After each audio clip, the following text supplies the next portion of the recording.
On the 29th day of June 2024, the chairman of the All Progressive Congress, Emperor Jarret Tenebe, yarned for one press statement come open some of the alleged bad things wey im tok say dey happen for the present-day Edo State government, led by His Excellency Governor Godwin Obaseki, with the People's Democratic Party governorship candidates Mr. Asue Ighodalo and Mr. Osarodion Ogie. Im tok say APC don look the matter well and dem dey beg the people of Edo State say make dem shine their eye and tell anti-corruption people make dem begin shake body investigate the matter. Im tok say dem get information about the Economic and Financial Crimes Commission letter wey dem send give Edo State Commissioner of Finance and the reply wey Secretary to the state government send about how dem take scatter central bank money for the central bank intervention. We called you here this afternoon to bring to your notice the strings of corrupt schemes that the present administration of Mr. Godwin Obaseki has deployed to siphon Edo State of our resources in connivance with Mr. Asue Ighodalo, Mr. Osarodion Ogie, both governorship and running mate candidate for the People's Democratic Party. It was Tom Fitton who said the consequences of turning a blind eye to government corruption go far beyond letting some corrupt politicians and bureaucrats walk free. Therefore, APC in Edo State believe that when you don't take a stand against corruption, you tacitly support it. We are patiently listening to accusations of corruption that have been leveled against members of this government, and we have waited for individuals and groups, especially the civil society, the press, to expose worrisome situation, but to no avail. We are by this our action today urging Edo people to act quickly by asking the anti-corruption agencies to take notice of the endemic corruption in our dear state and act in the interest of the state. The state is happy with steps taken in relation to the investigation of the central bank intervention that were squandered by Governor Obaseki. We are in receipt of an invitation letter number CR 300/EFCC/Abuja HQ SOT VOL 2/2024, dated 19th April 2024 of the Economic and Financial Crime Commission EFCC to Edo State Commissioner of Finance, and the response by the Secretary to the state government and PDP governorship running mate via his letter of May 7, 2024 with reference SGA 440/T3/82. We urge the EFCC to follow up their investigation to prosecute and recover the agriculture and other sundry loans diverted by this present administration. Relating to our call, in the first instance, we draw the attention of the press and the general public to two projects that were designed by Governor Obaseki and supervised by his political godson, Asue Ighodalo, through his law firm of Bawo and Ighodalo and Obaseki Afri-Invest. A systematic pattern of contract splitting and variation was deployed by Ministry of Finance to drain off the state resources. Gentlemen of the press, the key takeaway for you today is to note the following pattern of corrupt insider events. 1. Governor Obaseki's company, Afri-Invest, raises capital for projects at a management fee and commission in the name of Edo State and loans on Edo State. 2. Afri-Invest also provides business advisory and project finance at inflated fee. 3. Greenfield Consultancy, owned by close associate of Governor Obaseki, has been the one handling all civil service reforms at outrageous fees. The civil servants are privately grumbling and volunteering information on this holy scheme. The press is therefore encouraged to approach them for records of Greenfield Consultancy. 4. The latest plan by Godwin Obaseki to make the activities of this administration paperless is a criminal plan that has been designed by one Mr. Ugo, who is in charge of e-governance, who has concluded with the governor to destroy all documents relating to fraudulent contracts with the excuse that the Edo government has gone paperless. Ugo has been instructed to delete the server containing sensitive documents when the PDP loses the election on September 21st, 2024. We hereby warn Governor Obaseki and the head of e-governance, Mr. Ugo, not to delete the approvals of contract on e-gov. 5. On behalf of Edo people, we are calling on the EFCC to immediately begin investigation of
billion for supply of and installation and commissioning of MEP/HVAC mechanical works equipment. 1.6 billion for supply and installation of kitchen and laundry equipment, and 703 million for installation of aluminium glazing work and aquabond cladding awarded to all Fakib Limited. This additional contract for the same Radisson Hotel were awarded on the same day, June 1st, 2023. It is vital to point out that the hotel complex itself, before the taking over by Edo State government, was already 85% completed. Yet, over 28 billion are being fitted away by a government that has failed to build a single hospital in 8 years. In March 2023, AfriInvest, owned by Governor Obaseki, with office address at number 27 Jarret Road, Ikoyi, Lagos, submitted the project financial summary to a company called Idea Development Company Limited. The company suspected to own Radisson Hotel in Edo State, and AfriInvest came on board as financial advisor to the project. We wish to inform Edo people that the law firm of Bawo and Igodalo, the company owned by the PDP governorship candidate, was awarded the contract for legal advisory services at 1.5 billion, in addition to its legal contract drafting, MOU writing, in the last 8 years at ridiculous and bogus fees. Sadly, the ownership of Radisson Blu is shrouded in doubt. The FCC must reveal this in the interest of Edo people and find out the stake of Idea Development Company Limited and Edo State government in the Radisson Hotel project. B. Who owned the Edo Modular Refinery? Edo Refinery, located at the Obaoka local government in Edo State, was drawn up by Governor Obaseki as a state government project and spent over 1 billion on the project takeoff and through government. The project attracted foreign investment, but on completion, the refinery has been transferred to a private company with 100% ownership by Michael Osime, APC Energy. ICNG Securities Limited, Michael Osime, had accompanied Governor Obaseki to China in January 2018 to sign a memorandum of understanding, MOU, for a 5.5 MBBD modular refinery between Edo State government and Sinopec of China. As Sinopec headquarters, Osime APC Energy was never partner to the project but financial advisor. Like the Radisson Hotel, we call on EFCC to unravel the true owners of Edo Modular Refinery.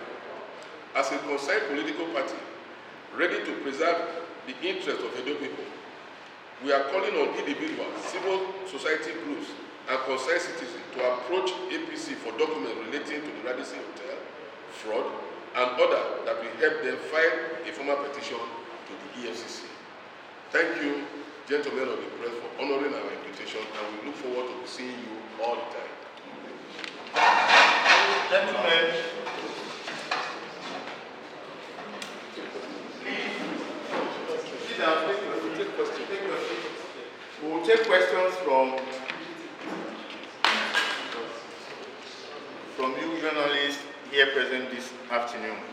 If you have any questions, We are not petitioning.